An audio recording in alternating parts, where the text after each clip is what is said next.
Второй. Второй. Второй.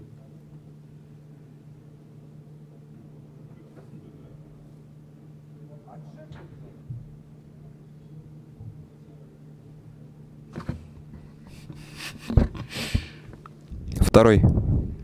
Второй. Второй. Есть?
glaube, wir fangen an, ne? Everybody's here? Everybody's on board?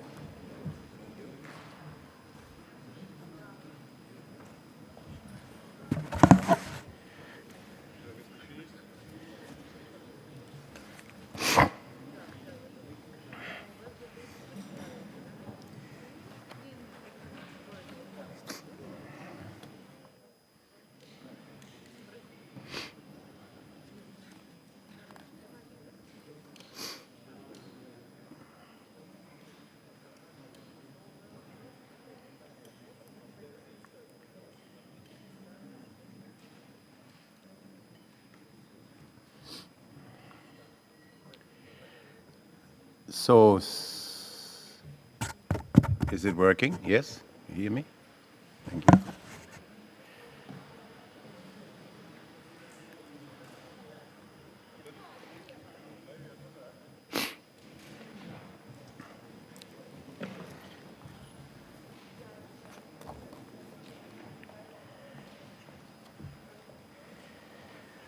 Welcome to the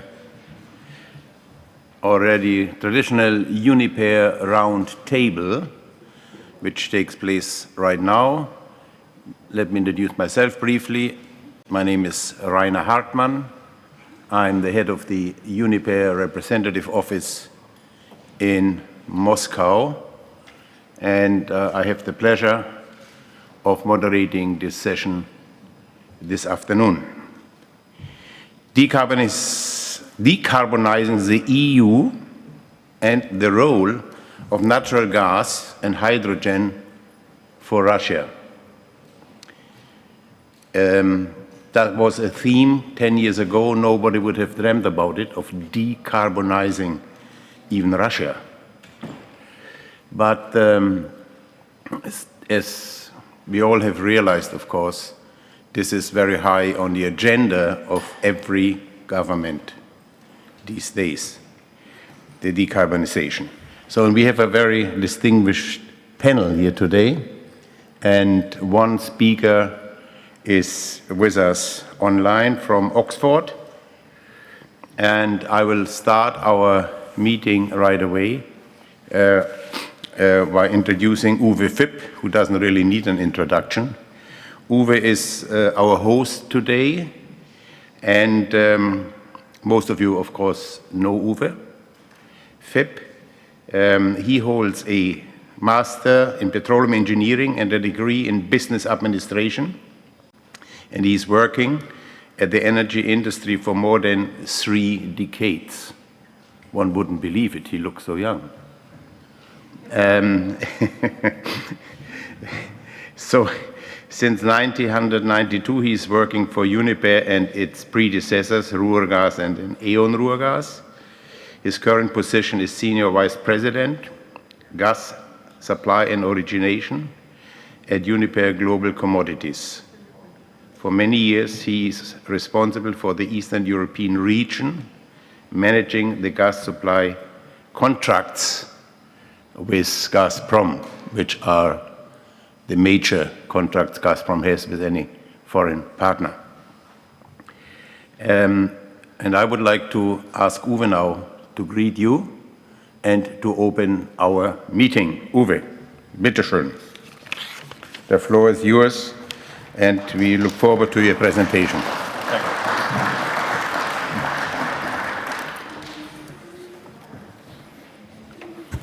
First slide, thank you. Yeah, ladies and gentlemen, welcome to the Uniper Roundtable. I'm very happy and pleased to see you here all in person after such a long time, 1.5 years, 2 years that we've been the last time here for the St. Petersburg International Gas Forum. Well, and since the last forum, many things have happened in the energy industry, the whole energy world, but especially in Europe. And it is the decarbonization. Decarbonization is now taking up speed, and it is becoming very, very relevant to our business, especially to the gas business. The federal election in Germany last month has shown that there is no government possible without including the German Green Party the party which stands for decarbonization, for fighting the climate change. Well, some of you might know coalition talks are going on, and we are all expecting some results in the coming weeks, and of course it has a huge impact on us in Germany, but on the whole European energy industry. In any case, we at Uniper have decided to go green as fast as possible and to participate in the process to find solutions.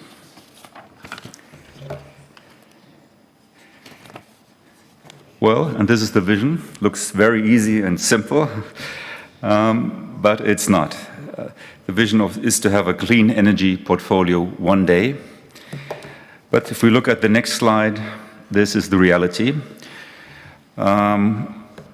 We produce emission-free 13 terawatt hours per year from our nuclear production in Sweden. I think most of you know that Uniper is a power and gas company. We produce 13 terawatt hours per year, clean energy, clean power from hydrogen production in Sweden and Germany. And we have power purchase agreements from renewables in the size of 5 terawatt hours. The 2 times 13 terawatt hours are long-lasting until the mid-30s and 40s. PPAs run until 2023. So this is a beginning. But it's still a long way, and at Uniper we have taken several strategic decisions, our so-called transition agenda, to prepare for the upcoming changes in the energy sector. First of all, we respect the call for decarbonization and want to be part of this process. We have defined an exit path for our lignite and hard coal fleet. Furthermore, we permanently want to improve the carbon footprint of our remaining power fleet. Second, we target to expand our carbon-free position by either direct exposure to the renewable value chain or act as enabler of renewable projects. Our key focus is on sustainable portfolio transformation. Natural gas continues to play a vital role at Uniper, also in the future. We believe that gas is the perfect match for an increasing renewable electricity production portfolio and therefore see a stable demand. Our long-term goal is to decarbonize gas flows flowing into existing generation and into gas midstream business.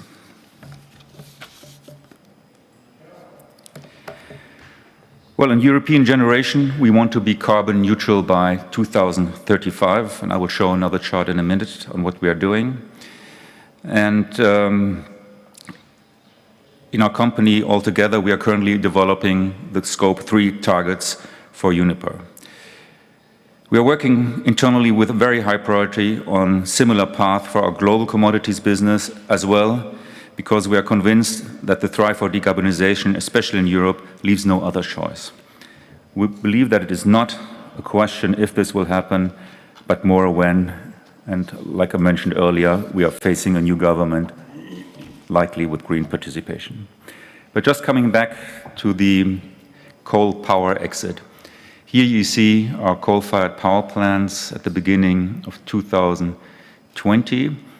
And as you know, Germany has decided to exit coal power by 2038. And you can see that in 2038 or before 2038, there's only one coal-fired power plant left in Germany, that's Datteln 4. Datteln 4 is a state-of-the-art, the newest coal-fired power plant in Germany, which was just commissioned last year. And all the others, and on the left-hand side you can see that some already have been decommissioned just a few weeks ago. Schkopau, our lignite-fired power plant in East Germany, was sold to another company. Same is true for Wilhelmshaven. Wilhelmshaven will end commercial operations in a few weeks. And Scholven C, Scholven is in the Ruhr area where our company originally came from. Scholven C ends its commercial operation in October 2022.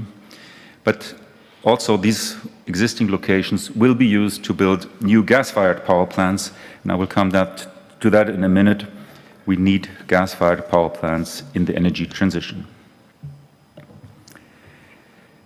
Well, we see gas as a key enabler of the energy transition, but also hydrogen as being the enabler for a net zero world. Uniper has a large portfolio of gas-related activities. I think most of you know it. We have a large portfolio of long-term contracts. We have a significant LNG supply. This year we will handle more than 300 LNG cargoes. We have booked long-term regasification terminals, capacities in the terminals of Gate and Grain. In Germany and Austria, we operate gas storages up to 8 BCM, also in the UK, a small storage. Of course, we have lots of industrial customer solutions, CHP plants. We sell gas to our clients in Germany and the Benelux in the UK. We operate a big gas-fired power fleet, and we have power-to-gas operations, Power-to-X. So we are developing now solutions for decarbonizing gas, be it green or blue hydrogen. You might know that the EU sees capacities of 40 gigawatts by 2030, alone in Germany of 50 gigawatts for electrolyzers. This sounds like much, but anyone who knows the volumes, the gas volumes we handle, this is definitely not enough to substitute natural gas over time. We developed a hydrogen strategy as a key priority. We have a small or mid-sized department now with more than 40 FTEs taking care about developing hydrogen projects. And if you look on the chart along the value chain, you can see that we're involved, of course, in wind and solar, renewables production, of course, natural gas. We are involved in electrolysis, gas splitting, a very important topic. I will come to that in a minute. Reforming and carbon capture, liquefaction, synthetic fuels, trading of hydrogen one day when the markets become more liquid, handling and storage. We are jointly with Gazprom looking at the effects of storing hydrogen and natural gas mixes in German aquifer storages, but we're also looking at our caverns if they are suitable for hydrogen. And of course, the customers' electricity using hydrogen to produce electricity, and in industry for mobility and ultimately for heating. But like I said earlier, there will be a large gap in 2030. German hydrogen demand is projected at 90 to 100 terawatt hours. That's 10 BCM in natural gas. The green hydrogen production, which is planned, is 14 terawatt hours. That doesn't sound much, but 14 terawatt hours means thousands of windmills and many big electrolyzers. There's a gap of 76 terawatt hours, and we are convinced that this gap can only be filled either by imports of green hydrogen or, last not least, by what is called blue hydrogen. I prefer the term low-carb hydrogen. This is very important to realize because, just to give you another figure, if you would substitute 10% of the German gas demand by hydrogen, then you would have to build another around 30,000 windmills in Germany or offshore. You would have to build several hundred big electrolyzers. So this means huge investments to substitute just a small fraction of the natural gas business. So this is very challenging, and it cannot be done actually without imports. To give you a feeling, comparison of electrolysis to gas splitting. Gas splitting is pyrolysis. That means in a high heat process, high temperature process, natural gas is split immediately into hydrogen and elementary carbon. We will hear, I'm sure, from next speaker, from Konstantin, a little more about this. These are processes, both Gazprom and us, but I also know that VNG and other companies are following this. This could be a solution for a large-scale decarbonization of natural gas. This process only needs about a seventh of the energy you need to split water in the frame of electrolysis. So pyrolysis based on a reliable natural gas deliveries, like we will see hopefully through Nord Stream 2, could facilitate a rapid scale-up of low-carbon hydrogen production. So for us, we believe the long-term solution for a hydrogen economy will come from low carb or from blue hydrogen, basically transported in the form of ammonia, and then splitting ammonia again into nitrogen and gaseous hydrogen.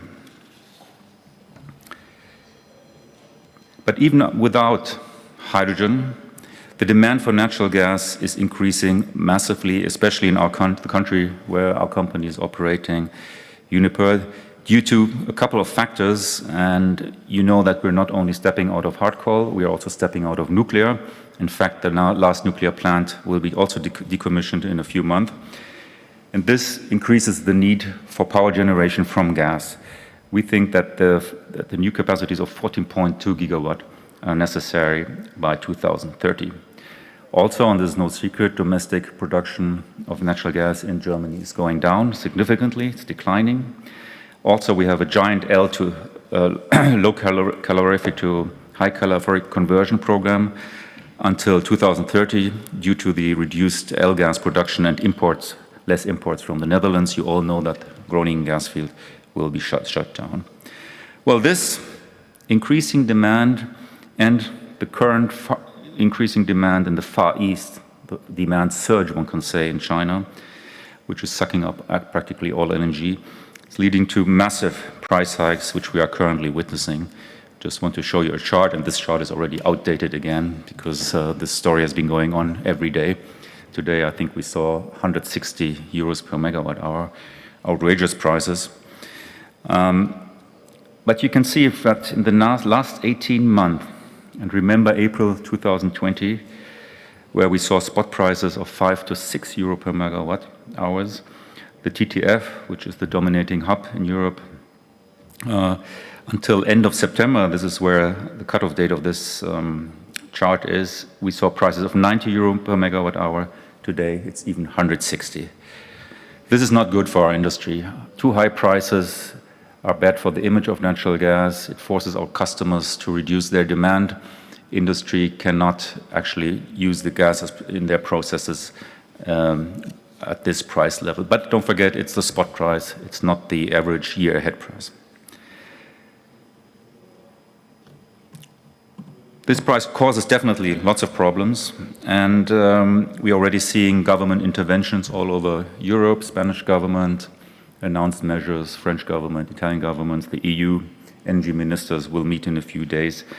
So this will likely not bring good news to our industry. On the other hand, nobody, like I said, in the industry is interested in such price hikes.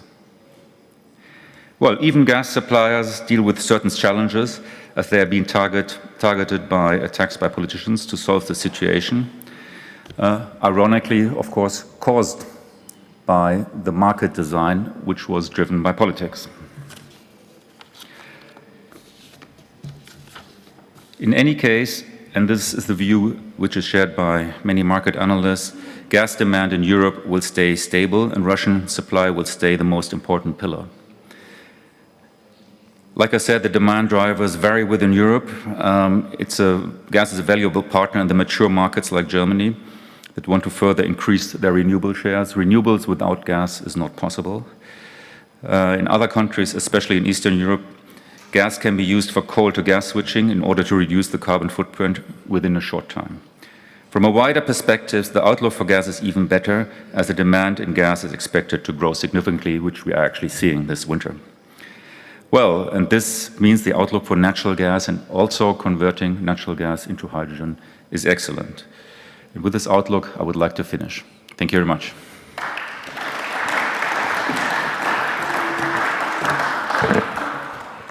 Thank you. Thank you very much, Uwe. This was a very comprehensive presentation. And I was wondering, Uwe, if it is acceptable that we contribute your presentation. Yeah, of course. I think that's good news. So we will make sure that whomever we have the visiting card, that we send you the presentation from Uwe. It gave you a very good overview of the market situation and of the future developments. So we will continue, and the question and answer session we put at the end of our meeting, if you're not against it. Now I would like to ask Dr. Konstantin Romanov, also a very well-known expert in his field, to give us his presentation. Konstantin Romanov is the General Director of the newly created Gazprom Hydrogen LLC. He is also the Executive Secretary of the Coordinating Committee of Gazprom for Environmental Management, head of the department as well in Gazprom. Previously, he was heading the Department for Monitoring Innovative Projects and Energy Efficiency of subsidiaries of the Energy Saving and Environmental Directorate of Gazprom. A very, very knowledgeable and distinguished speaker. Roman, bitte. Sorry. Thank you for the introduction, dear colleagues. Hello. Hydrogen truly becomes a popular topic today. And I'm pleased to say that we have the same colors for our brands, but we also have a lot of similar approaches to the energy policy and the hydrogen energy industry. Gazprom has been dealing with hydrogen for a long time. Annually, we produce more than 150,000 tons for our own purposes for the production of ammonia, methanol, to improve the quality of gas for cars, and taken into account new climate agenda, the questions like low-carbon hydrogen become especially important. I agree with Uwe Fieb that the main criterion here should be the carbon footprint of hydrogen production. That determines the impact on the climate of any energy products. Here on the slide, I'd like to show you two main areas of focus. The use of methane and hydrogen mixture to decrease the carbon footprint, and the second one is production of hydrogen from natural gas without CO2 emissions, and with the help of such technologies as pyrolysis. As a matter of fact, pyrolysis is not a new technology. It appeared long time ago, more than 100 years ago, and of course today it's important to adapt it to the needs of current day. So at Gazprom company, we use pyrolysis to produce about 10,000 tons of hydrogen. But as a matter of fact, pyrolysis is used for the production of technical hydrogen. And we believe that the optimal scheme would be to produce hydrogen in the places where big consumers are located. As you understand, it costs, and it's a lot, and it's quite difficult to transport hydrogen. Let's take it in a liquefied state. So for gas, it's minus 160 degrees. For hydrogen, it's minus 260 degrees. So you understand that it leads to additional costs. And if you transport hydrogen in dissolved state, then only 10% of the whole volume accounts for hydrogen, and 90% is the so-called organic substance that you have to transport. And of course, we have to remember about the carbon footprint of natural gas supplies. As it is demonstrated on the slide, we show quite good results in this area of focus. And now let's move on to a topic which was popular in the past when they added hydrogen to the existing gas transportation systems. And I think that you have to be quite you have to pay attention, because there's a risk of metal swelling, problems appearing at the joints of pipelines. It leads to embrittlement and stress corrosion. It's clear that no one wants to risk with such large infrastructural objects simply following the trend. And actually, the trend is going away.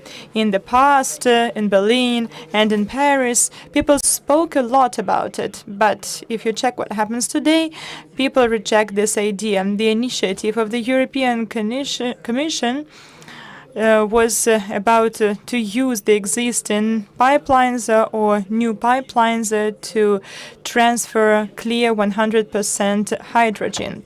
That seems more logical, because if you speak about mixtures, when you add hydrogen to the mixture, the use of mixture doesn't give you a significant climate impact. If you add like 10 or 20% to the mixture, the experts say that the impact, the positive impact will be minimal. But if you want to take this hydrogen as the output point to create the infrastructure, you need such a huge amount of investment that can be compared with the infrastructure for the production of hydrogen. You actually double your costs for the purpose of production and to take the hydrogen out of the mixture at the output point. So it's not logical. You know that hydrogen is the secondary energy resource which is received from other products, and of course it's more expensive than primary sources. If by miracle you manage to receive this hydrogen, it's better to sell it as it is. And if you dissolve it with something else or in a cheaper product, it doesn't make sense because it will be very difficult to monetize it when you take it out. Right now, I would like to speak about the hydrogen production cost, and that is the most important question for the formation of hydrogen market. Experts say that methane pyrolysis can be quite competitive. Often, experts draw significant cost cutting for electrolysis when you receive hydrogen from water. I don't know about you, but as far as me is concerned, I think that all the products become more and more expensive, starting with simple products like tomatoes and other vegetables. So what can we say about other rare resources which are needed for energy, for electrolysis, and I think that the potential of price decrease will be lower than what the experts forecast. So electrolysis, I think, will remain quite an expensive option. And Uwe Fiep was right to say that there are some basic physical things like the destruction of a chemical connection to receive hydrogen from the molecule of water or methane. And if you have energy for the production of hydrogen, you need to take more energy to take hydrogen out of water than what you need to take it from the natural gas. Gazprom determined key aspects for the development of hydrogen energy sector. It's all about the development of new technologies like pyrolysis. So if you compare pyrolysis and electrolysis, then you will see that both of them are quite old. They are more than hundreds of years old, but pyrolysis is 60 years younger, and it's better to invest in younger technologies, in more cutting-edge technologies. So if you compare pyrolysis and electrolysis, then I invite and encourage investors to put their money into newer technologies. Right, so we will research the ability to use the mixture for our own purposes when you take the heat from the turbines, when you don't have to put additional energy in, and you see the result. The transportation is not researched in this way. The idea is that you can produce hydrogen in the same place, and then you can transport it if it is necessary. We believe that it is very important to work together with our colleagues In Russia, the necessary regulatory environment is being developed. The roadmap till 2024 is already approved. Gazprom is an active participant of it, so the roadmap was approved by the government of Russia. The government also approved the concept for the development of hydrogen policy. A corresponding working group was created. It is headed by Mr. Novak, and the chairman of the management committee of Gazprom, Mr. Miller, is also a member of it. The government also approved an agreement related to the development of hydrogen energy and decarbonization of industry on the basis of natural gas.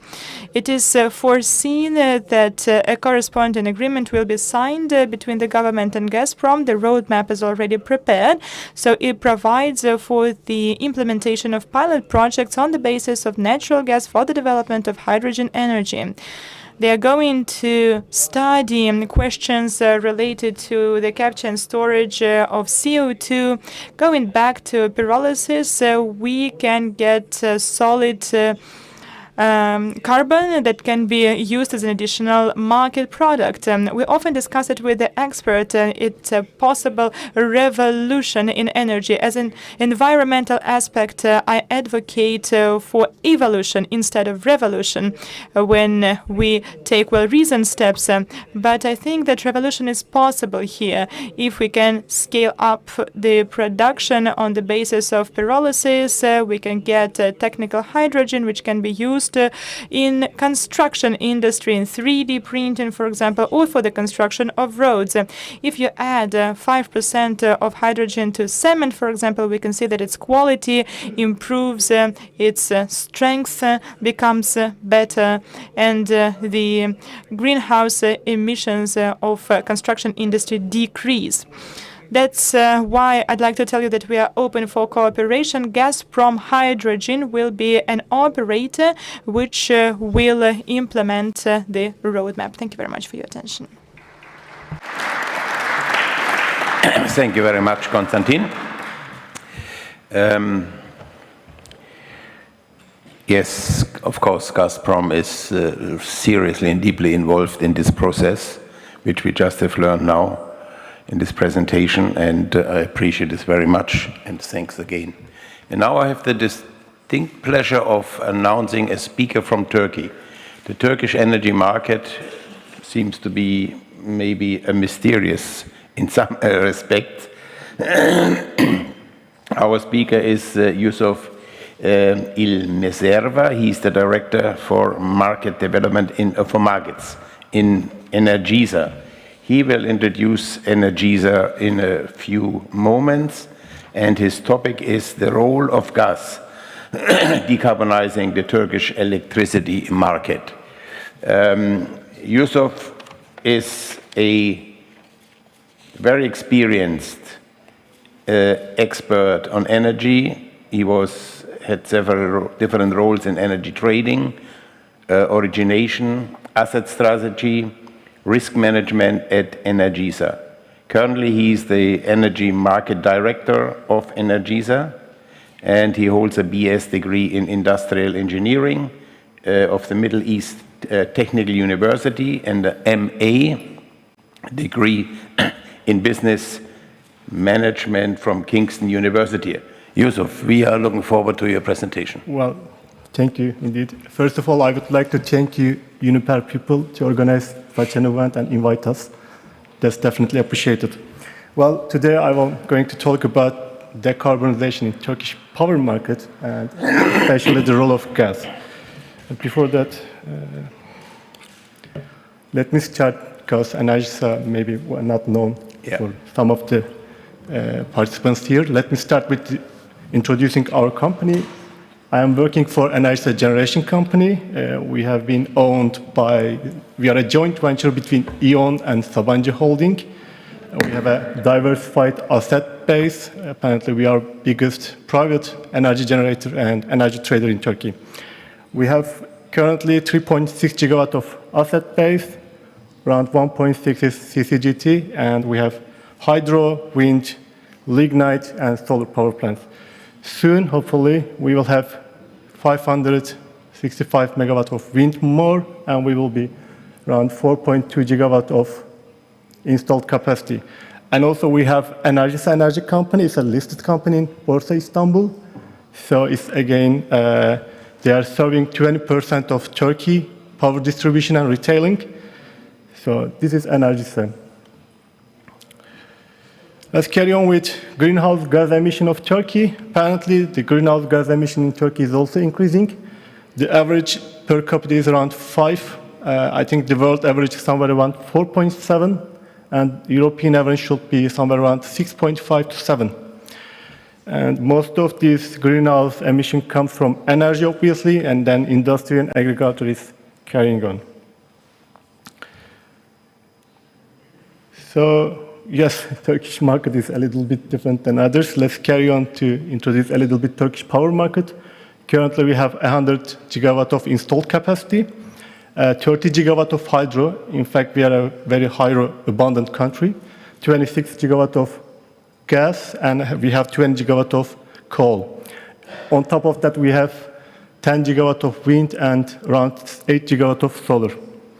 By 2030, in next 10 years, probably we will have, at least we are projecting, we will have 120 gigawatts of installed capacity. One nuclear is coming. Probably it will be online by 2023 or 4. And let's examine this year's numbers. We have observed a very dry year this year.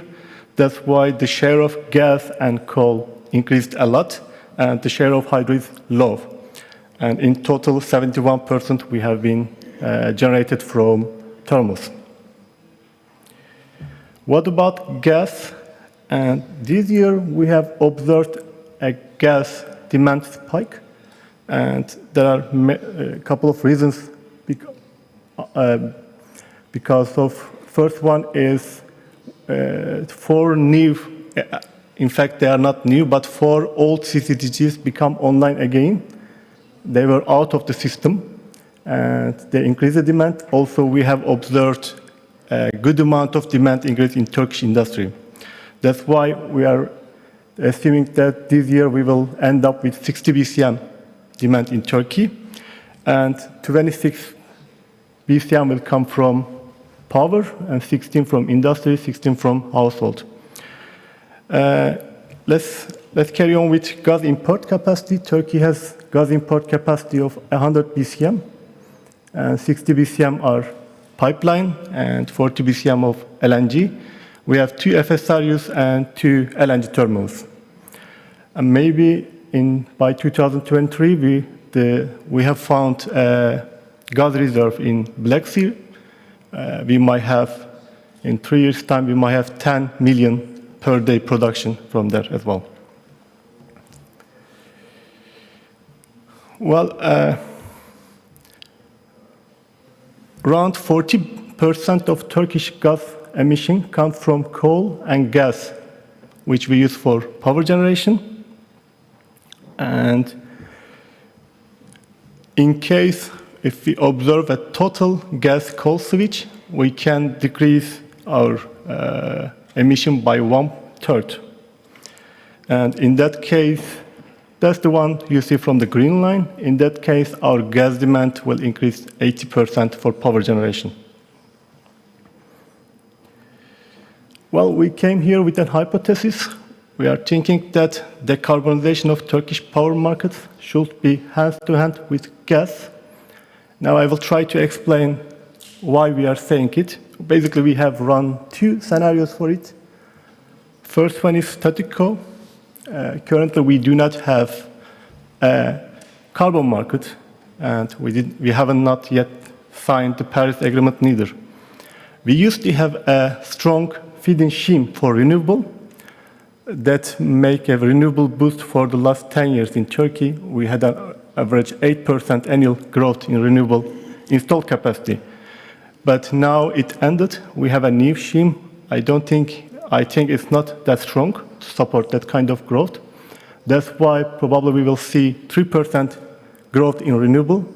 Most of it will come from either distributed generation or YEKA style of investment, which has been introduced by our ministry.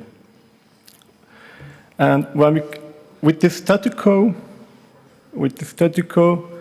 and in 10 years' time, we don't see that the amount of gas we are using for power generation decreasing.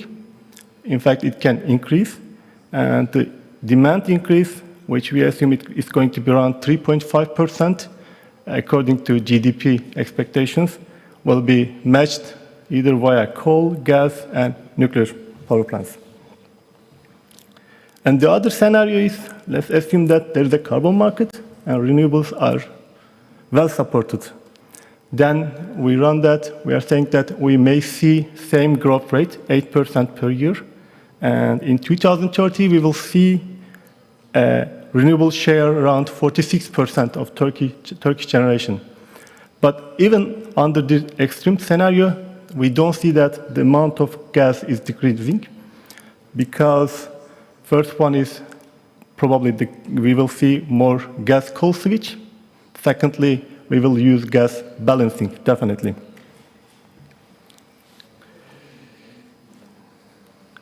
And if we do, these were cumulative analysis. If we do our analysis hourly based, the importance of gas even increasing. If I give you a couple of key takeaways regarding the Turkish market and decarbonization today, I will say these four. First one is renewable capacity development can be high or low, but it's definitely not sufficient to meet baseload demand. Secondly, whether there is a carbon market or not, we do not see a major gas demand decrease in the market for the upcoming 10 years. This might be the most important for balancing purposes. The CCDG in Turkey will become more important. Even we may see new gas investment, as probably Germany will have. And lastly, having natural gas is essential for security of supply and decarbonization. Thank you very much for listening.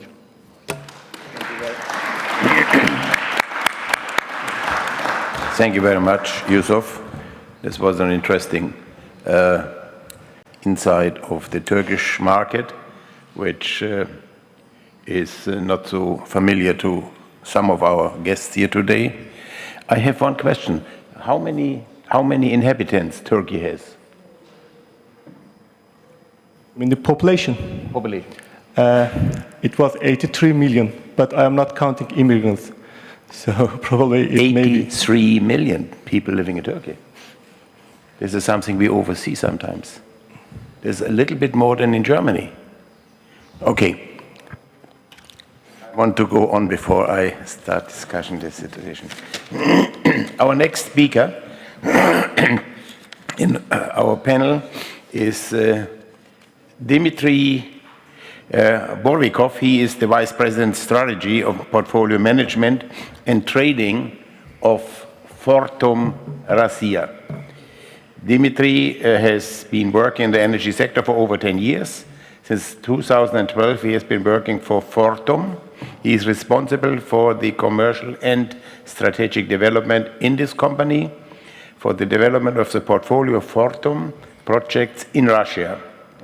Dmitry is a strategic director of Petro Energica, and he's also, this is a management company, and he's managing the company Wind Energy Development Fund, created on a parity basis by Fortum and Rosnano Group. The floor is yours.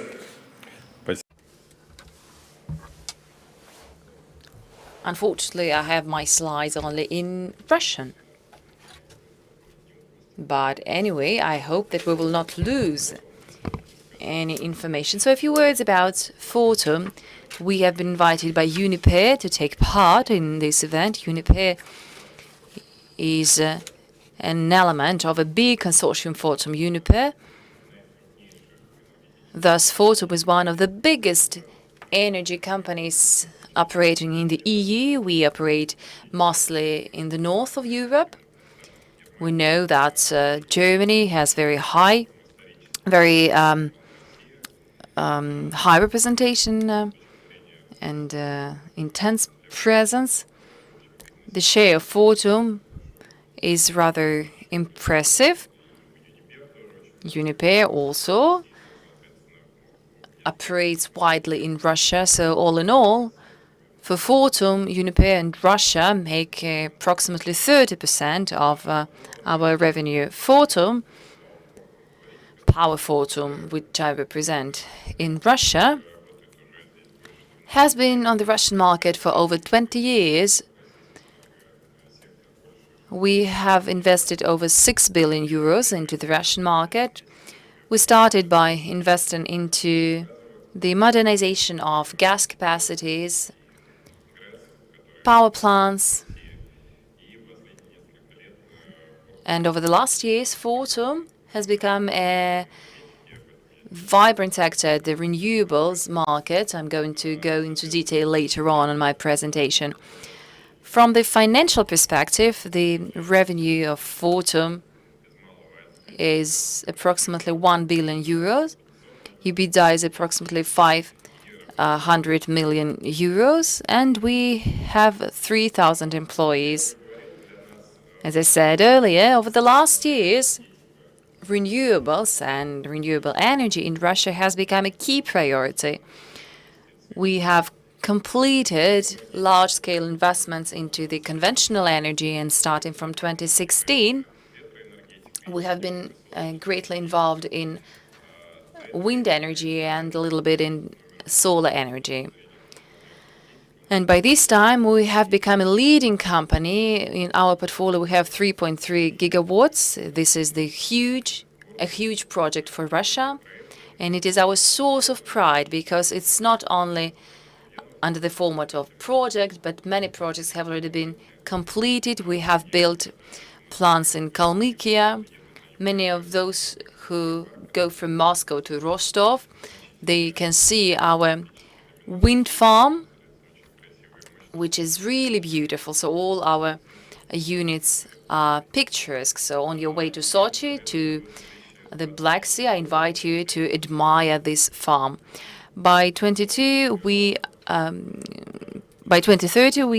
are going to add another 600 gigawatts wind and solar power. Let me also focus on the recent renewable project. Together with the Russian Rosnano Group, we received 1.4 gigawatt wind energy. The prices were not familiar to the Russian market because we used to say that prices in Russia are on the rise, but it's not about renewable energies. Renewables are not like tomatoes, so here on the contrary, we see the prices going down. All in all, it is approximately 3 rubles per kilowatt an hour. This is an ambitious price for Russia. For some individual projects, we managed to push even lower prices.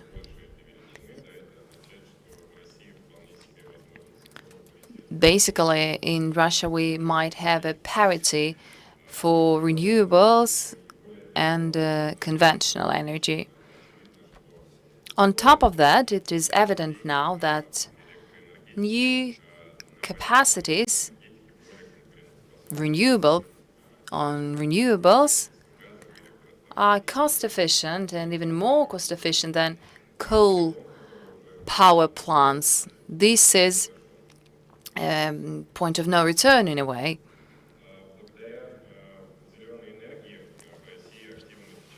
Green energy allows Russia to promote voluntary demand, and the activities undertaken by ministry and governments follow, in a way, businesses.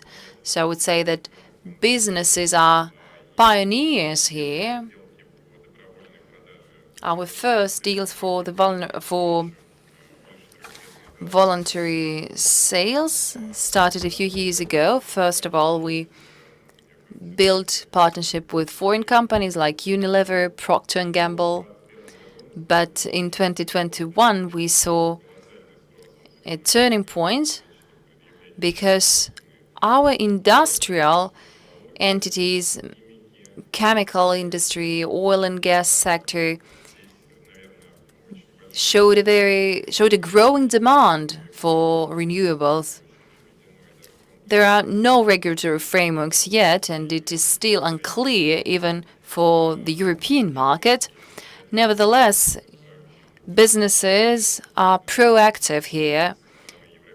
They do not wait for this stick policy coming from Europe or from China, which threats to implement very strict regulatory measures. We are being proactive here. When it comes to the green hydrogen, perhaps I am the smallest hydrogen expert among all those present here. We haven't been involved with hydrogen in Russia yet for many reasons. First of all, because of its price. But we do see some trends that lead to the fact that the green hydrogen might appear in Russia and maybe even earlier than some would expect. In this regard, they say that hydrogen is going to develop at the same pace as renewables. Let's say 10 to 15 years ago, renewables seemed to be something exotic and rare for some actors. But what we see now is that hydrogen is that missing element in the puzzle, something that we have been looking for so long. We were looking for a solution to deal with instability and hydrogen, which we in a way took from the shelf because hydrogen studies have been there for many years. So hydrogen is that missing element which will allow us first to make for the instability related to the renewables market. And it can also be a fuel and a solution to the decarbonization cause. Of course, renewables can solve some problems by replacing carbon plants, and here we are. In industry, there was no solution at all. It is not always that you can use electricity, so hydrogen is once again that element that can be very handy. We also see that prices are going down on renewables, on green kilowatt per hours. That is what we saw recently when projects with renewables were presented. So this could be instrumental for the development of a hydrogen economy in Russia.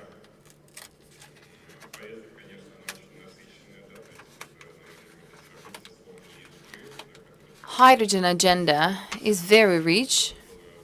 A couple of years ago, ESG was something known only to a close circle of experts, but now everyone knows what it is. The same might be the hydrogen story. Everyone now refers to hydrogen, and many strategic documents have been drafted, though they look more like visionary strategies. There are no applied instruments yet, but we see the development is on the way. In terms of governmental support, we'd like to see it as well to be complementary. So we'd like to see private-public partnership. All the documents that I mentioned still lack a focus on the inner market, because for us, hydrogen seems to be something which is to be imported. But we believe that we might look at the hydrogen from another perspective, that's something that could be produced within the territory. Hydrogen has an immense potential for electricity, for industry. I'm not going to go into detail. I think you know all those examples. Severstal, Novatek, Gazprom, Neft. These are the companies involved. We also see initiatives coming from the Moscow administration, which is very active in terms of decarbonization. Rosneft and BP are also active in this process. We believe that hydrogen should not only be on the import agenda, but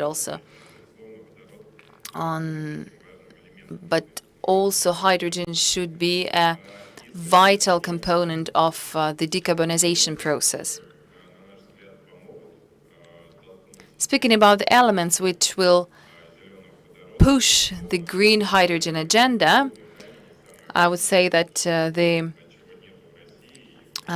building block here, as the previous speaker said, in Turkey, there is basically no trading for carbon. The same situation is here in Russia. So this is that missing element. And once we have it, immediately many green initiatives will appear and will be cost efficient. CO2 price is in a way an internal motivator and driver. In the Uwe's presentation, we saw that there is an immense potential demand from Germany to the Russian hydrogen. So this is a good incentive to produce this hydrogen, and to do that, we also need to know how to produce it for our own needs, what is needed for that. First, we need to take into account the environmental factor of hydrogen production and power generation. Today, we're talking about kilowatts hour coming from general grid, and there is no difference between conventional and renewable. So I mentioned our domestic market, then incentives, I mean tax incentives, fiscal incentives, grants, projects, that is what is needed, something rather conventional. And as an expert in electricity and energy, I might say that if we have a look at the European projects, all the projects related to carbon neutrality and carbon zero provide for the significant reduction of carbon footprint, and at least twofold. But if we have a look at the similar indicators for the Russian energy sector, which very often referred to as low carbon, owing to the big number of the big share of natural gas and nuclear power. So by 2025 or 2030, our advantage in low carbon intensity will become blurred if we do not improve the existing legal framework.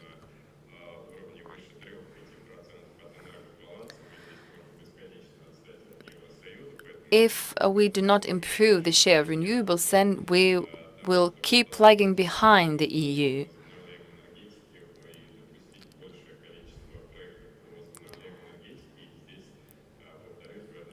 So once again, the vital component here is the emergence of the trading system and the realistic price on hydrogen. Thank you.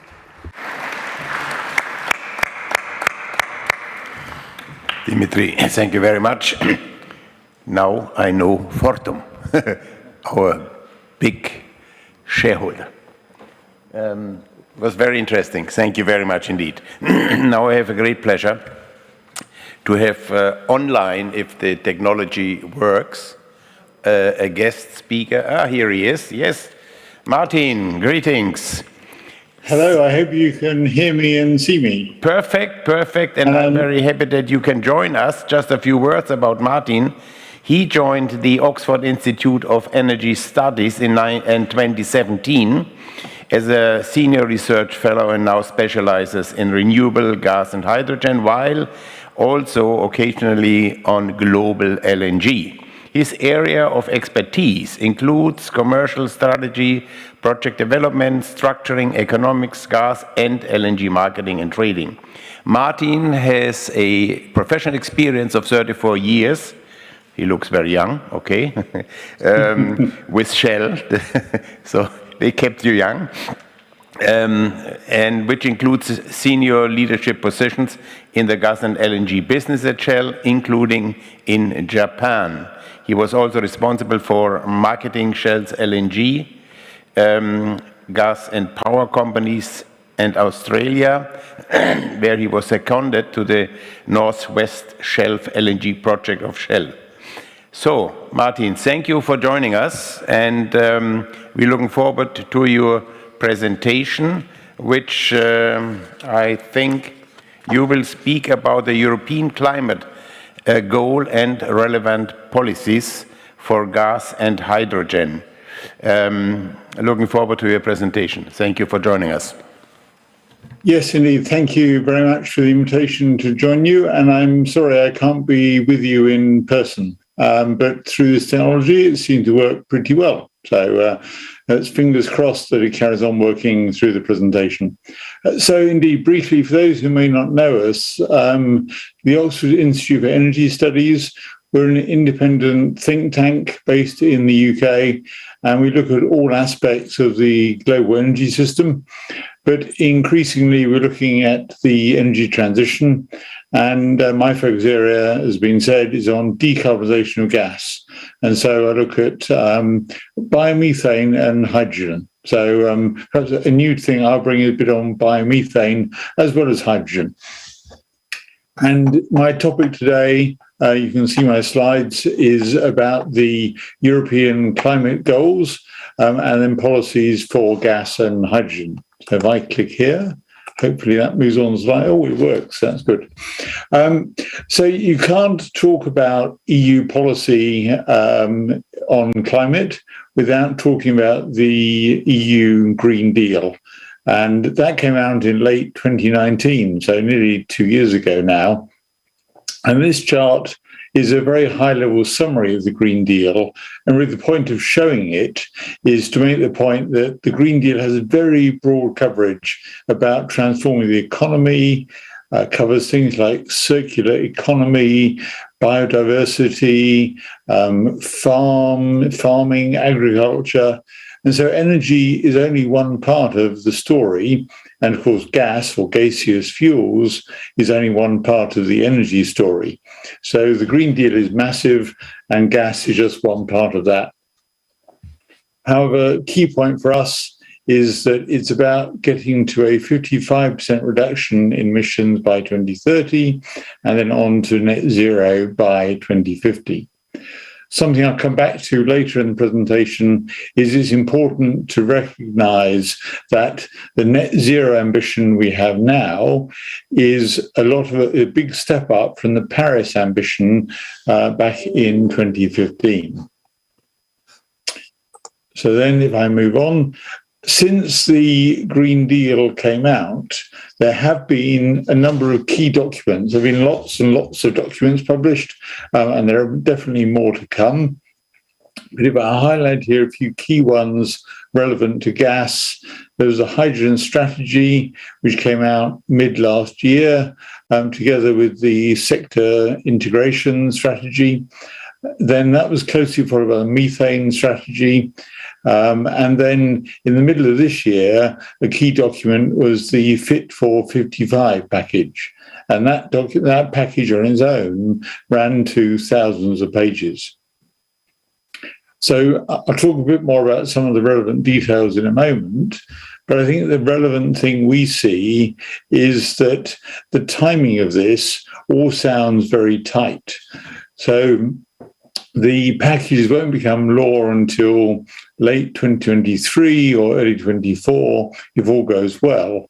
And if we're going to drive a reduction to 55% by 2030, things need to happen rather sooner. So probably individual countries need to take some action sooner. Another important thing we observe is that Europe really isn't on track. So these various targets come out and have got tighter over the years. So what this chart is showing is the previous target for 2030 was to get to a 40% reduction. And 40% reduction is already quite challenging when you think that Europe just got to the 20% reduction target by 2020, and probably the COVID crisis helped that. And maybe without COVID, it may not have happened. That's up for debate. But it was close. But so 40% already was a challenging target for 2030. 55% is even more challenging. So there's a huge amount to be done if Europe is to make progress. There needs to be a very rapid response and significant policy response to achieve that. Since I'm speaking from the UK, and the UK sadly is no longer part of the EU, then this is a couple of charts showing the UK has probably made better progress so far than the EU overall, but it's still not on track. So in the UK, we have the Climate Change Commission set up by the government, and they're to hold the government to account, but they point out to the government several times that there's still a very long way to go. So that leads on to the question of what needs to be done. And I think our take on it really is that there's a bit of danger of spending too much time talking about which is the best option, whereas the reality is that the scale of the challenge mean that we probably need everything. Sometimes people say we need every bullet in the gun, and I think that's right. So the scale of the challenge is so big, we really need to have as many levers as we can pull. So there will be more electrification. A couple of years ago, there was quite a debate about defending, if you like, the role of molecules, but I think that's now accepted that electrification will grow. Perhaps about 20% of consumption today is through electricity. That will probably grow to about 50%, maybe slightly more, but it certainly won't be doing everything. So molecules, including gas, are definitely going to have a role in the future, because somehow you need to cope with the intermittency of renewables. Hydrogen will certainly play a role, but actually maybe nuclear has to play a role as well. In some ways, it's hard to see getting to net zero without there also being a role for nuclear. For gaseous fuels, two things seem important to mention. One is hydrogen. So the EU policy currently strongly favours green hydrogen, but our view is, I think as growing acceptance, the scale up of green hydrogen will simply take too long given the ambition of the targets. That then leads on to talking about carbon capture and storage. And carbon capture and storage seems important both for blue hydrogen, although currently that's only been talked about in, say, UK, Netherlands, Norway, and Denmark. But also, as well as blue hydrogen, CCS is also important for continuing to use natural gas, but also then balancing the grid. Because with intermittent renewables, something needs to provide the power on those days when the sun isn't shining or the wind isn't blowing. But the summary from this slide is that we can't really afford to be choosy around which option. We need to have all the bullets in the gun. as a slight digression, in my list of, because this is a bit of a shorter-term issue, in the list of policy measures, the methane strategy came out towards the end of last year, and that's something where a lot can be done by 2030. And that seems to be really important to establish the credentials of gas. So there's lots of detail on the slide, but effectively what we're saying is that the key things are being transparent, having measurement, reporting actual supply chain emissions of methane, and then having those verified. And then if that's done, there's probably a good economic case for capturing methane rather than wasting it. And also it has a big impact on greenhouse gas emissions. So the methane strategy is an important part of the policy, but it's probably shorter term than the main drivers for climate goals. So thinking of gaseous fuels and the impact policy, what does the future look like? And this chart actually is now surprisingly old. It's from 2018. But it came from the EU document, The Clean Planet for All, which predated the Green Deal. The reason why I wanted to show it was because it shows a number of key points. So the bars shown in blue show that natural gas, as we know it today, and somewhere around about 400 BCM, so 4,000 terawatt hours across Europe, that is going under every scenario you consider. It will decline a bit to 2030, but not all that much. But it will certainly then decline very rapidly thereafter. But perhaps the key point of this chart, and a point I made at the start, was that net zero is quite a different ambition from the Paris agreements. So the scenarios to the left-hand side, so roughly in the center of this chart, are scenarios around meeting Paris compliance targets, so the 2 degrees pathway. For net zero, the 1.5 degree pathway, the ones on the right show an even lesser role for natural gas, but still an important role for low carbon gases and for hydrogen. So that then leads on to my next chart, and the point from this one is to say that the future of gaseous fuels in Europe, driven by policy, we see as being both a methane and a hydrogen story. So the methane will have to be increasingly low carbon, either by using CCS or by using biomethane.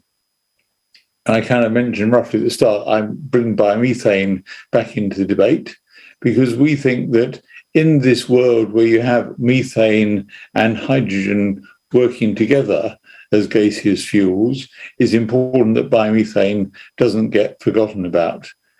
Sure, a lot of the rhetoric these days is really focused on hydrogen, but biomethane has a quite important role as well. The key challenges for any form of decarbonisation of gas, though, be it biomethane or hydrogen or CCS, is around cost and scale. So just a word about cost. If I show this chart, I think it's widely recognised that today, blue hydrogen, so hydrogen produced from gas with carbon capture and storage, is substantially lower cost than green hydrogen. There's an expectation that over the next 10 years or so, the price of green hydrogen will fall, but in some ways that still needs to be proven. And another factor is, of course, that the power grids in Europe are still not that decarbonised. So the first priority for the next 10 years has to be to build more renewable power to decarbonise the gas grid. And then maybe there's a role for green hydrogen at that point. But if you build green hydrogen today, you're effectively making hydrogen from fossil fuels. So we think there's a strong case for a blue, then green hydrogen story. And some EU policymakers are still quite concerned, I think, about they're still promoting green hydrogen, but without recognising the importance of the transition through using carbon capture and storage. Indeed, I was chairing a conference a few months ago, and one of the speakers from the EU suggested that from their perspective, they thought that carbon capture and storage could become a stranded asset. I think that view may be changing, but I think it's important that the policymakers continue to do that. Also on cost, just to mention that because policy has to drive this, because all forms of low carbon gas are more expensive than normal prices of natural gas. Of course, in the current month or so, we've got very high prices for gas, which you could argue that can help the case for decarbonised gases. But on in a steady state situation, we see a hierarchy of fossil-derived natural gas being lowest cost, biomethane being next, and then hydrogen being higher than that. But then, so if I try and summarize overall what I've said, if we're serious about net zero, then there's no role for unabated natural gas.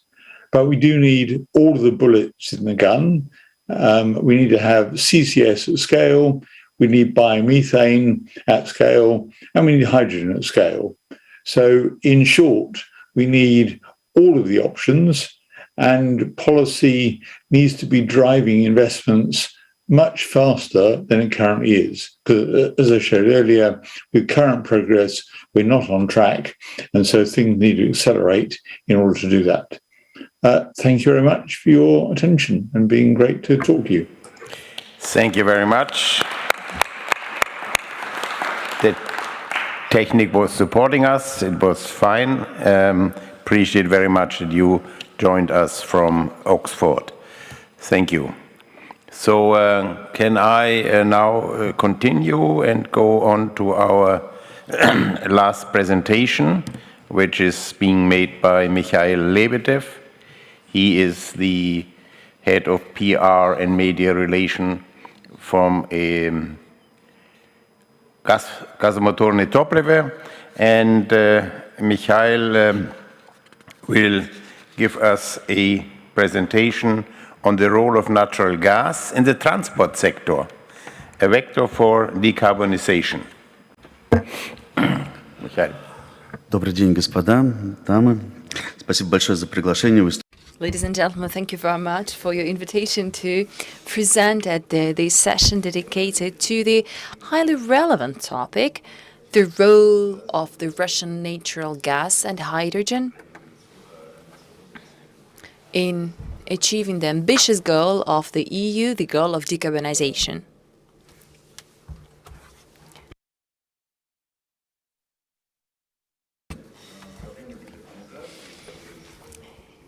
In reaching decarbonization and fighting against climate change is fundamental. It has been registered in international instruments, the likes of the UN Framework Convention on Climate Change and Paris Agreement. On top of that, United Nations member states earlier had adopted Sustainable Development Goals by fulfilling the appropriate obligations and commitment. The EU has now declared its green policy as a fundamental policy to determine all the other areas. As speakers before me noted, to my mind, it does not come as a surprise, because one can hardly overestimate the importance of environmental science for the benefit of humankind. We see an immense potential in achieving those goals. And natural gas here also has an immense potential in the efficient way of achieving decarbonization goals, and I believe it covers a whole range of areas. As a representative of Gazprom Gazomotorne top-level gas engine fuels, I will focus on decarbonizations in the transportation sector, which is the backbone and the driving force of today's economy. According to the World Health Organizations, globally, unfortunately, approximately 4.2 million people die owing to air pollution. It makes 8.4% of global death toll. Once again, according to the UN, approximately 23%, and sometimes even 30% in individual states, CO2 emissions come from the transportation sector.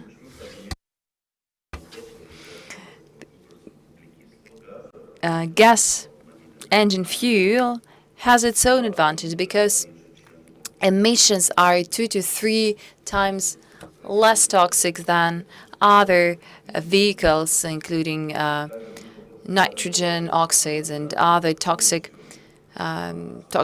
particles. Besides, there is no soot, no sulfur compounds, which means that the air pollution is 9 times less visible. Thus, the use of methane for vehicles is a vital component even for the healthcare system.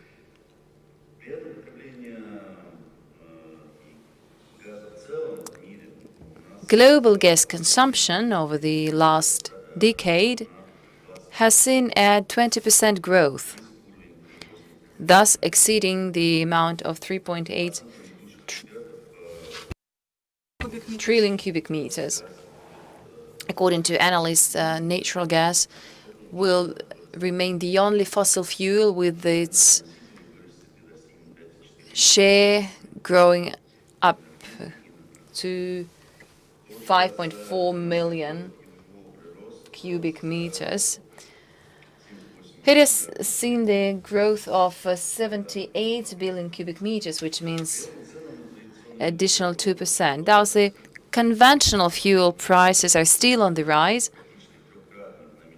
Besides, we have a threefold more benefits from methane, at least in the Russian environment.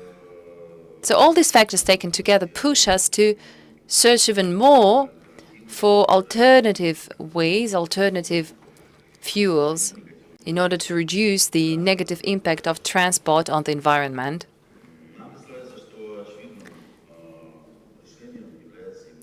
To us, the obvious solution would be to use the natural gas methane as an engine fuel, motor engine fuel.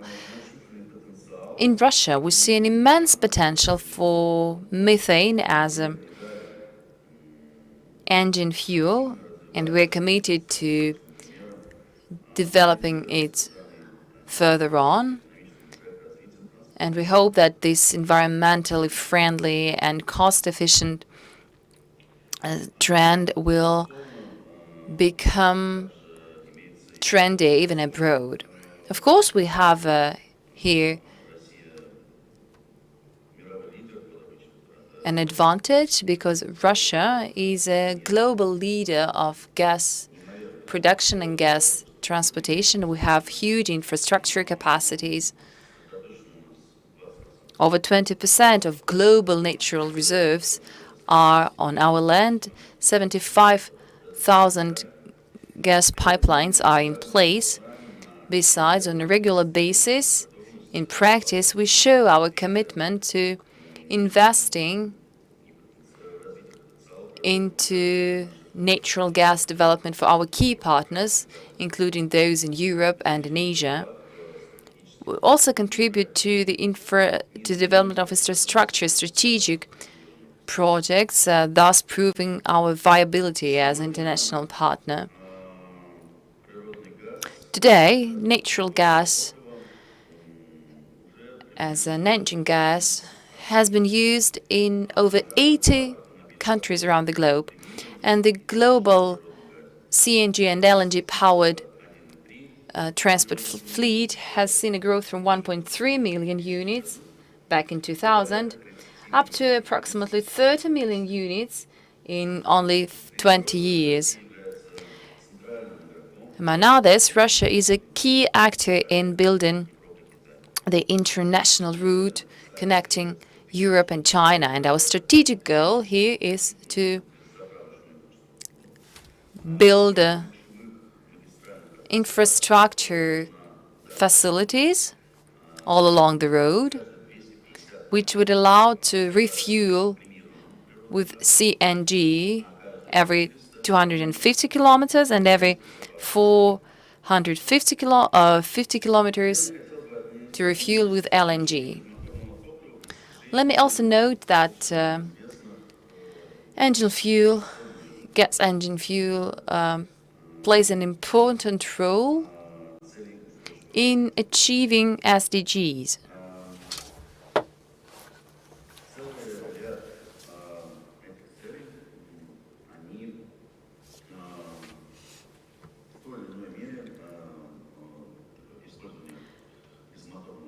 Sustainable development goals can be easily achieved with the use of gas fuel. First, it is 2.53 times more affordable than other types of fuel. It also generates new jobs because we need to develop the infrastructure for that type of fuel. And apparently, it has a positive impact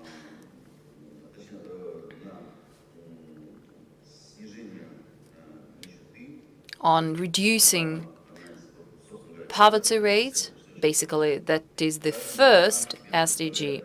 Methane per se is rather cost-efficient and least costly fuel, which is also environmentally friendly. Besides, by replacing in megacities and megapolises vehicles by gas-powered vehicles and methane-powered vehicles allows to significantly reduce the number of sulfur particles in the atmosphere. These are the particles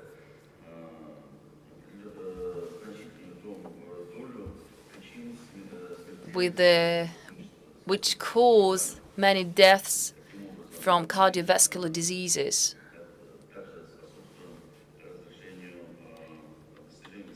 Thus, it means that we also contribute to the achievement of SDG on public health and well-being. According to the calculations by Uniper, by developing the gas engine fuel market in Russia, we expect to see a 1.5% GDP growth, employment growth by 92,000 people, and also an increase in net tax revenues, 0.5 million rubles. In other words, we have set our goal for decent jobs and economic growth. We all know that CNG and LNG sector require immense investments into infrastructure and the sector. In return, it also reflects one of the SDGs. Alternative fuel, which is environmentally friendly and cost-efficient, becomes a part and parcel of sustainable cities and villages. Methane, gas engine fuel, is usually produced locally, unlike liquid fuel types, does not require any additional capacities. Of course, it also responds to the needs of responsible production. Given all the above mentioned, gas engine fuel contributes also to the fight against climate change, which we have been saying regularly. The use of this type of fuel at the marine fleet will also help us to preserve marine ecosystems, and also onshore ecosystem, land ecosystems, by building mature market chain down to the end user at the global level, provides also for a high level of partnership for sustainable development.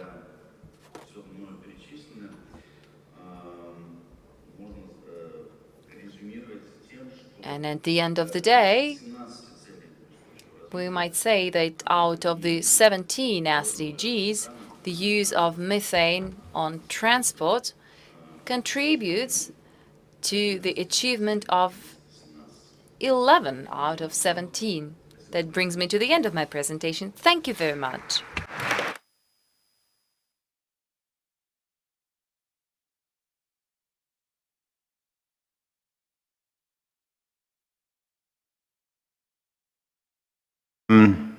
So this brings us very close to the end of our session, but now we had so many intelligent presentations from intelligent speakers. We expect a lot of intelligent questions from the audience. So please ask your questions, feel free, and our distinguished panelists will be ready to, of course, reply to the question.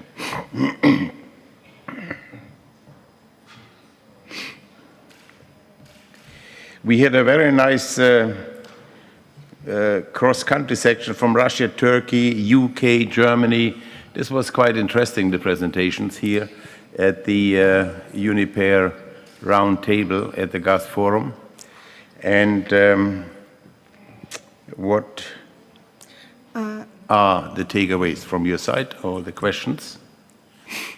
Thank you for the... I'm sorry. Okay. My name is Lyudmila Podobedova, RBC. I write about oil and gas, and my question is to Mr. Uwe Fipp. Can you comment the speech of our president, Mr. Putin, today, that the contracts for long-term contracts can help to balance the European gas prices, and it is the first reason that Europe prefers the spot prices and not this, that the prices are so big like today. Thank you very much. Thank you. Uwe, please. Yeah, thank you for the question. Sorry, I didn't hear the speech of President Putin today. I understand your question that he commented on the role of the long-term contracts. And as you know, Uniper is a long-term partner of Gazprom. Actually, we have 51 years of long-term contracts with Gazprom, very reliable supply in 5 decades, no interruptions, and Gazprom fulfills all its obligation vis-à-vis their long-term partners. At least I can say that for our company. Thank you. Yes, we can, or I can only confirm what Uwe said, being also a member of this group Uniper. And Gazprom indeed is the reliable partner since, as Uwe also said, 5 decades plus. We couldn't celebrate our 50th anniversary last year due to the Corona situation, but the 75th year we will certainly celebrate with you. Maybe not with me. Okay. Any other question? Yes, please. This young man. Здравствуйте, меня зовут Михаил. У меня вопрос к Дмитрию. Good afternoon, my name is Mikhail. I have a question to representative of the Fortum company. You gave a very interesting presentation about the green energy. Did your company submit any motion, interesting projects for the Russian government? Maybe, let's say, we have the whole city powered by green energy, like solar energy or wind energy, something as a test, something as an experiment did you offer any kind of projects? We didn't have this type of projects yet. In our projects, we only built upon the existing projects, because within 15 minutes we can ensure return of investment on the Russian market. Unfortunately, we cannot use other instruments to enhance renewables capacities when we are talking about long term. So there are no legal frameworks, no contractual basis for renewable facilities. And of course, here you run a high investment risk. But we are pretty sure that by the results of the recent projects, you remember I told you about the price rate that we pushed, and perhaps it will push also the investors and regulatory bodies to work on the basis of PPAs, which is so widespread in Europe and on other markets. It provides for voluntary long-term relations between the green energy producer and consumer. In Nordic countries like Finland, we have a long-term contract. Let's say we build a wind farm for Google or for Amazon. I'm sorry, I do not remember it right. They have this demand for a data center to be fully green. So Fortum builds them all the capacities, and to do this, we have a long-term contract. Currently, Russia lacks these kind of mechanisms, PPA mechanism, but we're pretty sure that they will appear. This was a short question, but a very long answer. This is Fortum. Very good. Now, please, yes, there is one more question. Please, could you provide this gentleman with a microphone? Alexander Posivalov, International Academy of Frost. I think that my question addresses all of you. You all mentioned that LNG or hydrogen and their transportation and even storage requires low temperature. But no one said anything about our storage facilities.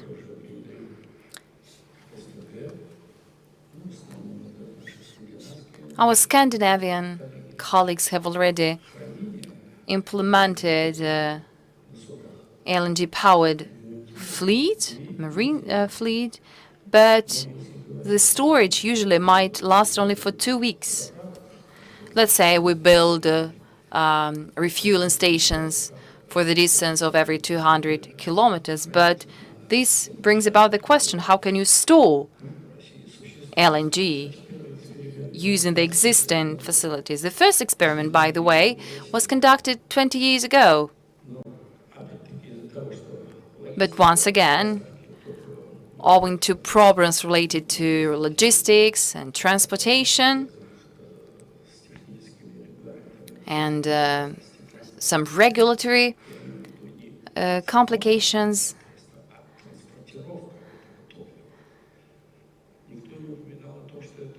it was not a big success. No one also mentioned that actually this product is rather flammable and rather toxic. I believe that 20 years ago I tested hydrogen-powered car in Munich, but later on there was a big explosion. It was a real blast. And at the end of the day, we need to understand how to store this owing to its volatility characteristics. Today,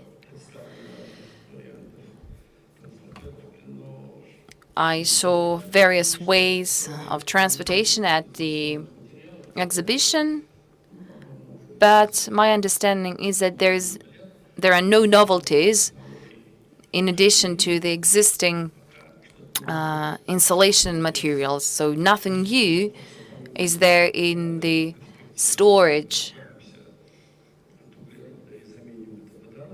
So okay, we get rid of carbon, but we have hydrogen. We still need to know how to store it. Here is my question. Are there any works in order how to ensure high safety of storage facilities? From this distinguished panel, Konstantin, I look at you. Please. Thank you. Yeah, thank you for your question. Renewables are not tomatoes, and hydrogen is also not tomatoes. It's really more difficult to store it. So you need corresponding solutions, you're right to say. And perhaps it's a bigger challenge for the society than the production of hydrogen itself. So that's why I told you that an optimal model would be transportation and storage of gas as a primary source. But of course, solutions like that are highly required, and they will be key for the development of hydrogen energy industry. As far as the plans of the government are concerned, it's written there that such activities shall be performed. At the same time, we have to understand the economic indicators of the process. Let's not forget about the need to assess how such technologies will impact the price of power for consumers and further development of economy. Definitely, activities like that are required, but of course, the solutions should be well balanced.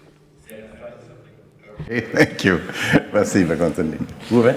Just want to add, we think at least worldwide, the best way to transport hydrogen is in the form of ammonia. Ammonia is liquid at minus 33 degrees. Existing LPG ships can be used for this transport. And it's quite likely that a worldwide trade of blue ammonia generated from natural gas with carbon storage will evolve using LPG ships. Yeah, thank you. There's one more question. Two. Please continue here with this young lady. Yes. Thank you. Hello, I'm Ms. Baroni, and I represent NGV Italy and the Gas Association, World Gas Association. I just want to say one thing, that if we are not going to have a transition, a long-time transition with natural gas, Europe will really suffer of a terrible crisis, economic crisis. Because the money that we get from UE, one day somebody has to give it back. So it's very easy to say we help people to become green and so. I've always promoted green, for the last 30 years, I've been promoting natural gas, thinking I was a hero because it was clean, no, very good, no pollution and so on. Right now they want to put me in the corner and say that I'm not even gray, black, like the carbon, and I don't accept it. And a very example is that today in Italy, in Europe, we have gas, natural gas, at very, very high price, much more than any other fossils. And the economy is collapsing. So can you understand what's going to happen if by 2030, they want to kill the thermic engine and so on. We have seen what happened in England. They have no driver for benzene, for fuels. The economy was stopped. So we are not going to have any other energy but natural gas. And I hope that the European community will go back to think about decarbonization, but with the use of natural gas for a long time. Thank you very much. Yes, thank you very much. This was a very valuable comment. And we know you, of course, you're very popular and well known in Europe and also here in Russia, of course, for your advocacy. May I just comment the comment? And Uwe, can you comment on this, please? You're absolutely right. Next question over there. That is also the way I think most of us in the industry have understood themselves, that we're actually promoting a green world with our product called natural gas. But the other element, of course, is there are lots of low-hanging fruit to decarbonize. Alone in Germany, we still have 5.5 million households who heat with gas oil. And in most of the streets you find gas pipelines. It's an easy thing for them to switch from gas oil to natural gas and reduce their carbon footprint significantly. This is without investing billions and billions into new technologies. It's using existing technology, existing furnaces. So Uwe sees the picture not as depressed. Yes, there's one more question over there. Hello, everyone. My name is Alexander Kislov, and I work for Gazprom Strategy Department. First of all, let me say thank you very much, dear colleagues from Uniper, for organizing this roundtable. You're welcome. And I have a question about the Uniper LNG business. Mr. Uwe Fliep mentioned Uniper LNG assets all across Europe. So you have some capacity which is booked at a gate terminal, at other terminals. And recently I heard some news that Uniper dropped its plans to build an LNG import terminal in Germany, which was planned to be built in Wilhelmshaven, if I'm not mistaken. Wilhelmshaven, yes. Yes. So can you briefly comment on that? What are the Uniper's plans in LNG business, especially in development of LNG import infrastructure in Germany? And secondly, can you comment more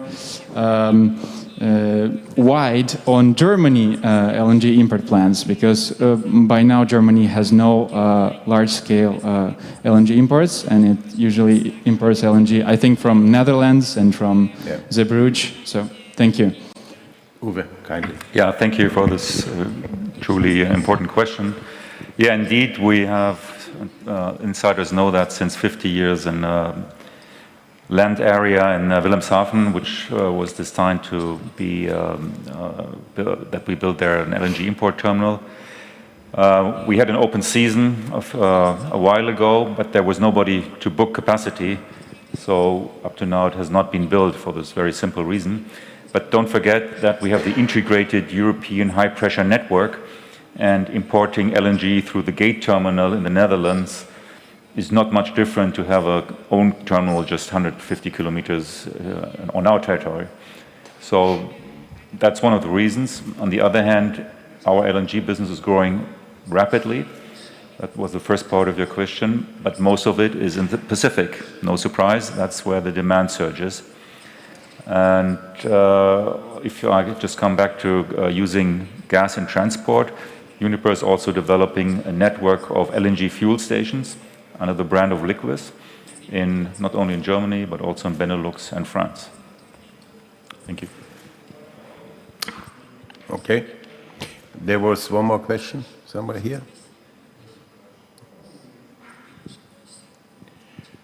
That was, yes, sorry, here. Of course, it's Beniti. Здравствуйте, меня зовут Алексей. Hello, my name is Alexei, I'm from Gazprom. And I would like to ask one question to Uwe Fliep about hydrogen. You covered it in your presentation, and you shared an important figure about the demand for hydrogen in Germany for 2030. As far as I remember, you said about 100 terawatt hour. So where does this forecast come from? Should we trust it, this figure, or maybe there are some other forecasts? There's one thing I learned in my career: never trust forecasts.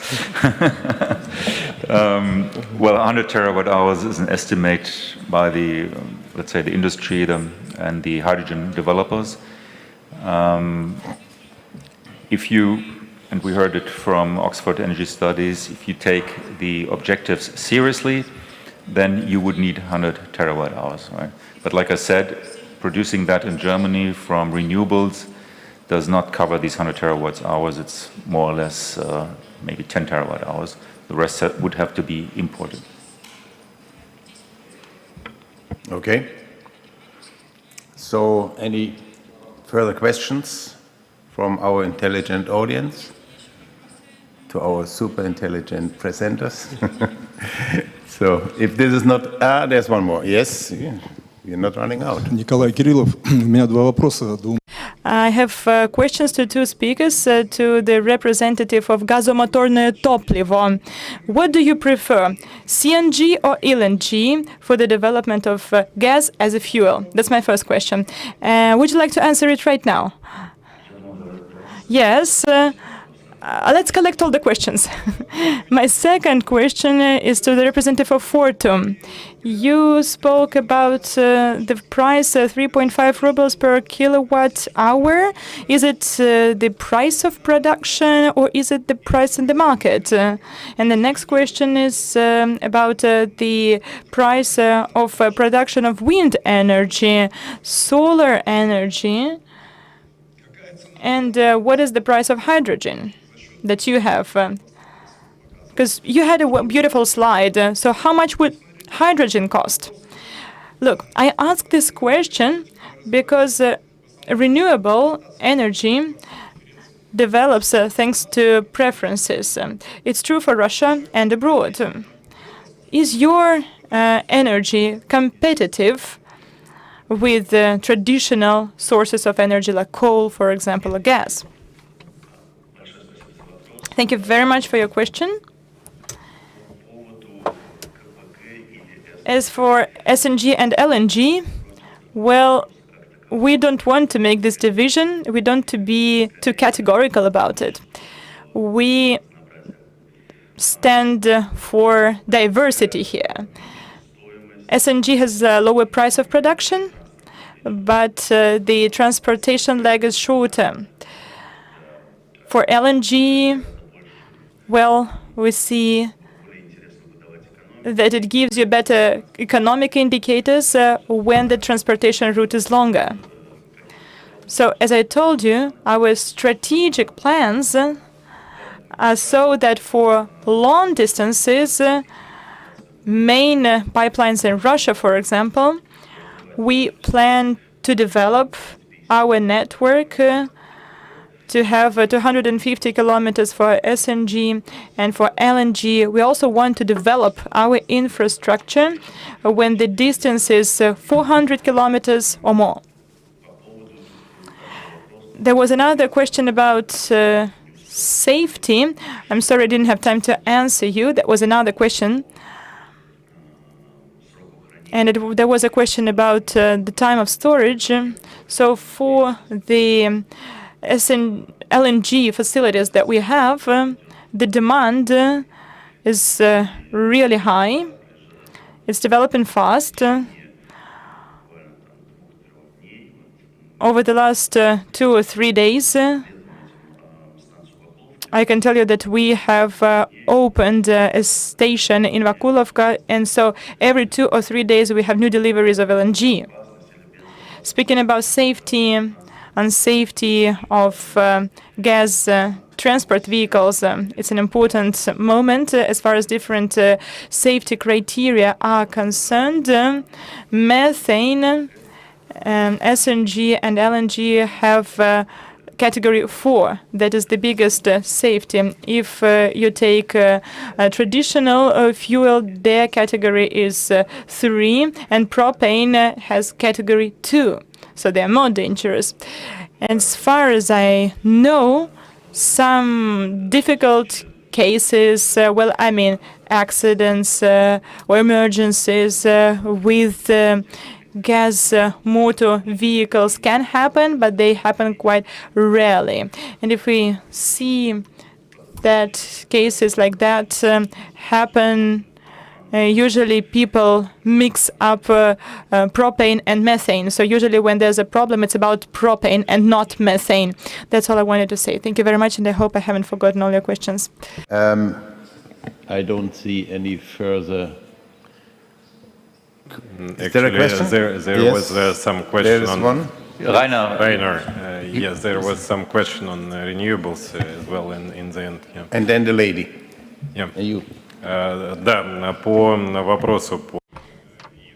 You had a question about renewables. As for the prices, the range of prices in 2021 was about 2.5 rubles per kilowatt hour for wind energy. For solar energy, we did not participate in the research, and there the companies had the price of about 5 rubles per kilowatt hour. The price of 2.5 rubles per kilowatt hour is lower than what we have for other industrial and private consumers in Russia. So wind energy is cheaper for final consumers than what they have from the network. And if you have a look at the energy balance, thermal regeneration and other renewables are competitive for 30% of existing and abandoned capacities which were constructed in 1940s, 1950s. And plus you have to take into account the factor of CO2. The older the thermal station is, the more CO2 emissions it makes, and this is the kind of factor that is often forgotten here in Russia. As for the state subsidies for renewables, we do not receive state investments. We receive money from the wholesale market. This is what the consumers pay. The government does not give us direct subsidies. This is the money we receive from the final consumers. Well, the government advocates for the green energy, but this responsibility is shared by different actors, so we do not receive anything directly from the government. It's a very sophisticated form of support, and industrial consumers have to bear that responsibilities. Industrial consumers pay a certain amount of money when they buy energy. As for the price of green hydrogen, we make calculations, but we cannot unveil these figures. With new technologies, the price of production goes down. The prices are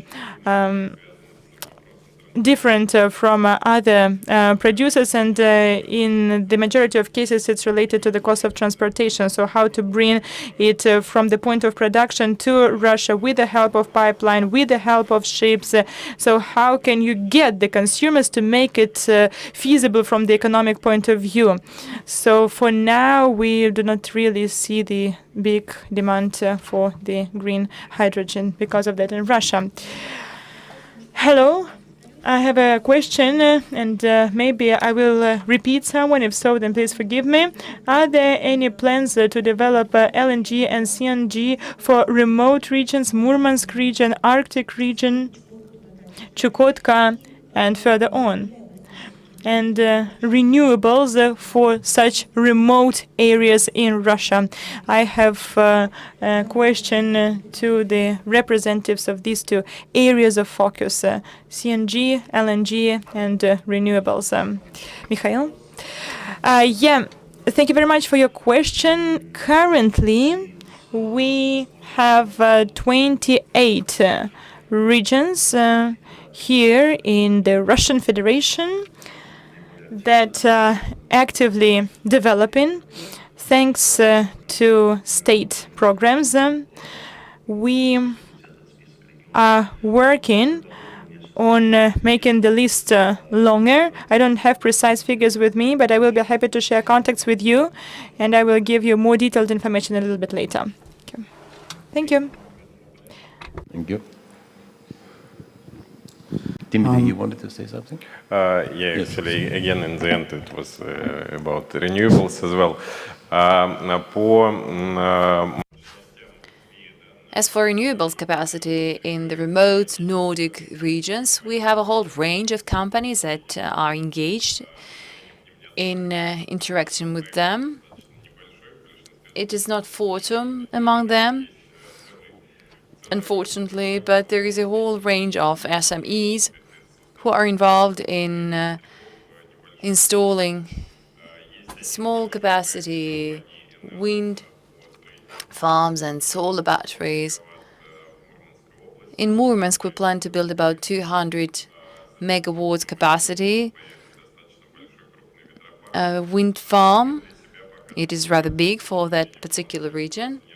We do not consider this location in our company because, given the Kolska nuclear power plant, we believe it is not cost efficient for us yet. My name is Ronald, RTS Group. I have a question to Mikhail Lebedev. I believe that you take most of the questions today. So you mentioned diversity of fuel types, and my question refers directly to CNG and LNG. Why do we need to still have LNG? If we compare these two types of gas, the price on LNG is growing, and soon the price will be the same as for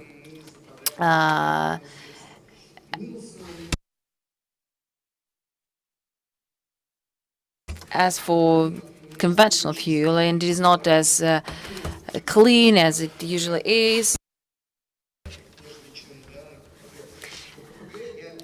With CNG, I see only two disadvantages. The first is the pressure, 220. These are different pressures, of course. And another disadvantage is, the other disadvantage rather, is that, of course, you need to refuel it more often. But speaking about cryogene, for instance, it is okay. You're okay with the fuel tank for about 1,000 kilometers. So my question is, do we still need LNG?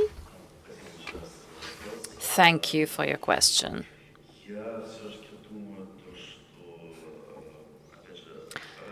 You know, different tasks require different solutions.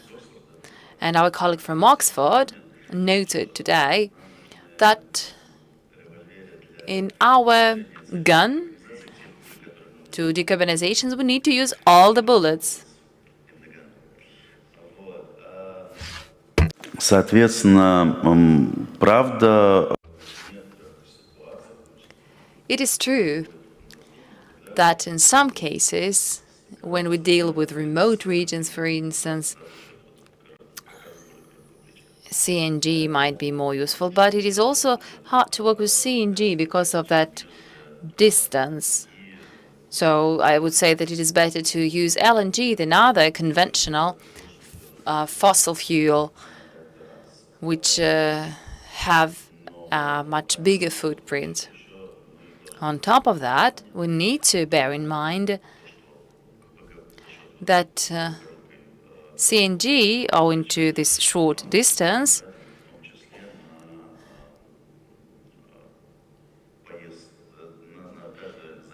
is needed to be refueled more often. So we will need to still reduce time for refueling, and the frequency of those refuels.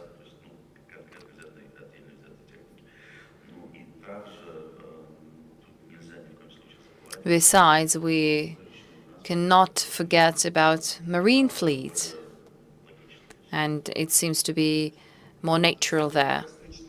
And can I ask you another question then? Why do we see such an exponential growth in LNG price? Well, a colleague sitting right behind you is right. I wouldn't say that there was a growth on LNG price, at least on our refueling stations. It is still approximately 30-something. For CNG, the prices are stable starting from last October. It is less than 20 rubles per cubic meter. There was a growth for propane, but that's a different story.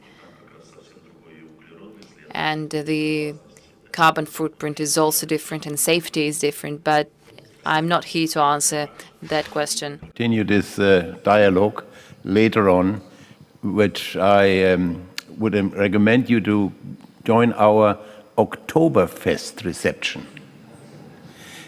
In Munich, since 2 years, they don't have Oktoberfest anymore because of the Corona situation. So we decided we must have one here this year at the forum. So you are all invited, before I thank our panelists and the translator and the technical support, you're all invited to the Oktoberfest reception, which starts at 5 o'clock. It's all the way down the hall, you will see it. And flown in for the opening of the Oktoberfest, which is a tradition in Munich. There's a huge, big barrel, and sharp on time, at 12 o'clock in Munich, when it starts, the Lord Mayor of Munich, he opened the barrel. This is a tradition, and flown in for this particular occasion is our CEO, Klaus-Dieter Maubach. You will all meet him. He's going to really knock off the barrel at 5 o'clock sharp on time. So you're all kindly invited, and I thank you, this fantastic audience, for being here. We see definitely each other next year with another Oktoberfest. But first, join us at 5 o'clock, please, for our Oktoberfest reception. Thank you very much, dear panelists, intelligent people. Thank you much for the translator, Spasiba Gromnevam, and the technical support. Spasiba. See you all in the Oktoberfest.